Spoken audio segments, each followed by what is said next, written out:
Welcome back. Remembrance Day is a time to pay tribute to the soldiers that fought for our country. In honor of this special day, many wear poppies. Corinne Frost hits the street to find out what this symbol means for Canadians. Poppies grew in some of the worst battlefields in Flanders during World War I, and because of John McCrae's poem In Flanders Fields, has become a huge symbol for Remembrance Day in Canada and across the world. I took to the streets to discover why people feel it's important to wear a poppy. I think it's really important to remember all of our veterans that have served over the years in World War I, World War II, and are currently serving now. It's really important that we recognize the sacrifice that they make and that their families make, and it's really important to symbolize that with the poppy on your chest, or some method of symbolizing that for Remembrance Day. I think it's important to wear a poppy because of the sacrifices of the people who've fallen before us, who gave the ultimate sacrifice for their country without being asked. And me personally, it's a sign to remember my comrades who have fallen. I feel it's important to wear a poppy because it shows that you have respect for the people who have fought for our country, and it's nice to see everyone who's thinking about that. Well, I mean, it's important to look back on the people who really fought for our freedom. And this is something that we actually don't get a lot of. We do this once a year, and it's really a shame that people don't wear their poppies all the time. I mean, I know some people say it's disrespectful, but I think it's really important that we do this at least once a year to show our respect for the veterans that we've once looked at and who we really need to look up to and care for. It's not just on the streets or at Remembrance Day services that you'll see poppies this year. A new Facebook group, Poppy Field Facebook, is encouraging everybody in the network to change their profile picture to a poppy until after Remembrance Day. For Stu Journalism, I'm Corinne Frost. Halloween is one of the world's oldest events. Many countries around the world celebrate it, each in their own way. For many religious people, though, Halloween is banned. Ayeta Bedseed explores Halloween more through the eyes of Muslims and Christians. On the evening of October 31st, many children and adults paint their faces, dress up in costumes, and knock on every door collecting treats. Many families decorate their houses with ghostly figures and carve scary faces on pumpkins to celebrate Halloween. And for many children, Halloween is a good time. Because it's fun. We get to go visit our friends and family and also some kids from school. And we get a lot of candy, and we always have to be safe of cars, and we mostly get to spend time with our parents and our friends and family. However, for many Muslims, Halloween is forbidden. So that's why, under my understanding, under my perspective, I don't think it is right to be celebrated. If somebody wants to, it's up to them. Bilal Sheikh is the president of the Muslim Student Association. He says Halloween is evil. One of the things which Prophet Muhammad said, that anything that is good or bad, but if it's a creation in a religion, it's wrong altogether. Because God has given you a guidance and you should follow that strictly. Muslims aren't the only ones who don't celebrate Halloween. Yasmin Glinton is a devout Christian who doesn't celebrate the holiday. She says Halloween comes from paganism and devil worship.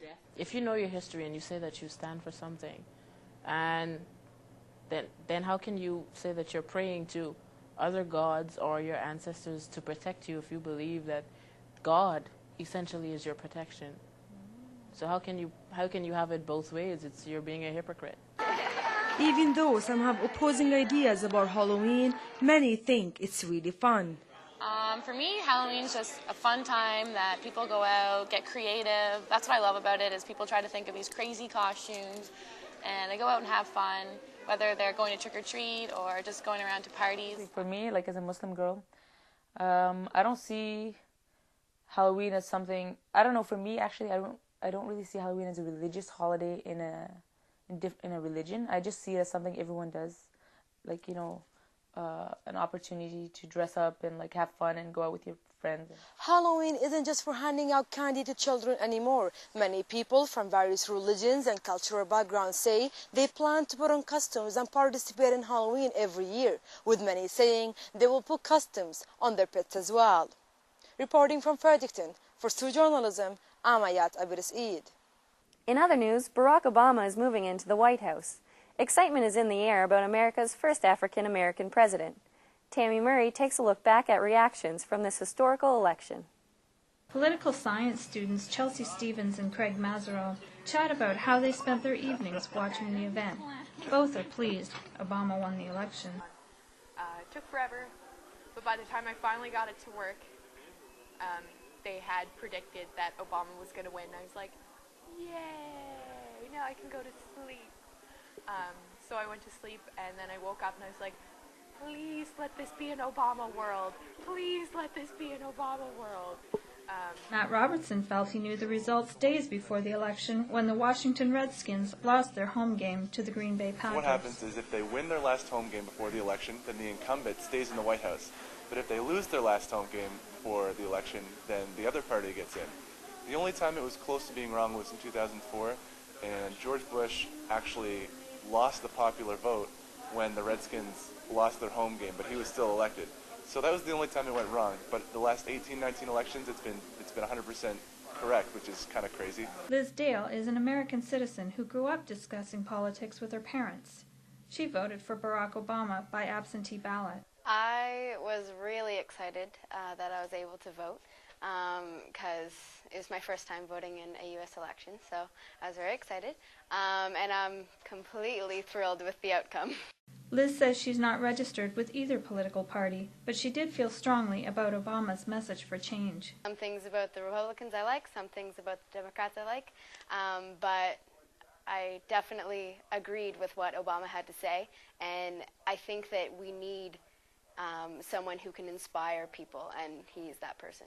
The reaction to Obama's election has Canada and the rest of the world excited and hopeful. As for St. Thomas students, it seems all is good. I think it's going to be good for the country as a whole, and I feel like it's good. Yay, Obama! Well, the results are historical. Barack Obama is the first black president of the United States.